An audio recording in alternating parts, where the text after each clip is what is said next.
Lagi rame nih bahasan soal resesi. Katanya sih sinyal-sinyal kuatnya ini mulai nampak. Misalnya apa? Inflasi yang melonjak sampai harga-harga yang makin lama makin naik. Jadi resesi di depan mata. Terus nasib Indonesia gimana? Kita diskusi. Hati-hati ketidakpastian itu. Mengenai ketidakpastian ini,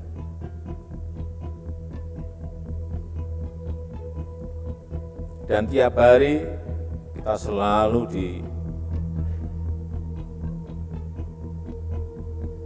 diingatkan, dan kalau kita baca baik di media sosial, di media cetak, semuanya, media online, semuanya mengenai resesi global.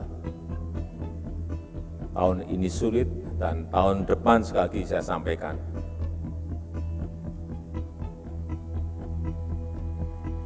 akan gelap, dan kita nggak tahu badai besarnya seperti apa, sekuat apa nggak bisa dikalkulasi. Lagi-lagi Presiden Jokowi mewanti-wanti kondisi ekonomi dunia ini akan makin gelap di tahun depan. Krisis energi, krisis pangan, sampai krisis finansial diprediksi akan menjadi ancaman global akibat resesi. Nah, sebenarnya udah nggak asing dengan istilah resesi, tapi apa sih makna sebenarnya? Resesi adalah kondisi di mana perekonomian suatu negara sedang anjlok, terjadi penurunan signifikan dalam pertumbuhan ekonomi selama 2 kuartal berturut-turut. Ibarat nilai rapot merah lah ya. Berdasarkan survei Bloomberg, Indonesia masuk ke daftar 15 negara yang berpotensi mengalami resesi di tahun 2023. Indonesia ada di urutan ke-14 dengan potensi resesi sebesar 3%. Di urutan pertama ada Sri Lanka dengan potensi resesi 85%. Kalau Anda ingat di akhir Maret lalu, negara ini sudah mengalami kebangkrutan. Bahkan warganya sampai menyerbu masuk ke kediaman presiden dan perdana menterinya. Banyak faktor penyebab resesi, salah satunya guncangan ekonomi mendadak seperti pandemi COVID-19 kemarin. Dan gak sedikit negara yang terdampak, tak terkecuali negara-negara besar. Amerika Serikat, Prancis, Inggris, Korea Selatan bahkan mencatatkan pertumbuhan yang negatif pada kuartal kedua tahun 2020. Amerika Serikat, pertumbuhan minus 32,9%. Inggris minus 20,4%, Korea Selatan minus 3,3%,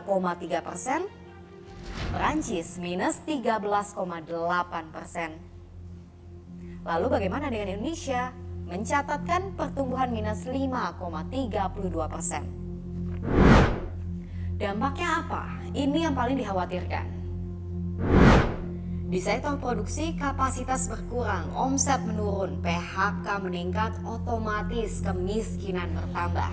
Di masyarakat, resesi secara otomatis menurunkan daya beli. Pertanyaannya, siapa yang paling merasakan dampaknya? Yang paling berdampak karena kelas menengah rentan ada 115 juta orang di Indonesia. Sebagian dari mereka yang paling terdampak dengan kenaikan harga BBM, baik subsidi non-subsidi. Kemudian mereka juga yang konsumsi pangannya juga cukup tinggi. Nah, ini mereka adalah kelas yang paling terdampak. Resesi bisa diprediksi, ada sinyal-sinyal kuat yang patut diwaspadai ketika satu negara berpotensi menuju resesi. Nah, kita patut waspada ketika harga naik terus-menerus, artinya terjadi inflasi dalam jumlah besar. Impor lebih besar dibandingkan ekspor. Dengan banyak impor, anggaran negara bisa defisit dan pendapatan nasional menurun. Di tengah hantaman resesi dunia, Indonesia pernah berhasil lolos dari jurang resesi. Di tahun 2018 misalnya, ketika saat itu ancaman resesi global terjadi, Indonesia justru mencatatkan pertumbuhan ekonomi positif hingga mencapai 5%. Lalu bagaimana dengan peluang Indonesia untuk lolos resesi di tahun yang akan datang? Sekarang begini, ini kan perubahan dinamika ekonomi ini kan sudah mulai terasa dampaknya di ekonomi Indonesia, tidak terkecuali. Kemarin kita masih ditolong oleh harga komoditas atau bonanza komoditas karena harga minyak mentah naik, batu bara naik, nikel naik, sawit juga naik. Tapi kalau misalnya melihat sekarang misalnya harga batu bara itu sudah menurun 12% dalam 1 bulan terakhir. Apalagi harga kelapa sawit itu sudah kembali ke Juni 2021 posisi sekarang. Itu artinya apa? Artinya motor untuk mempertahankan ekonomi yang sumbernya dari fluktuasi komoditas itu sebentar lagi tidak akan bisa menjadi penolong utama untuk menjaga fundamental. Jadi yang harus dibenahi adalah kekuatan dari fundamental ekonomi Indonesia.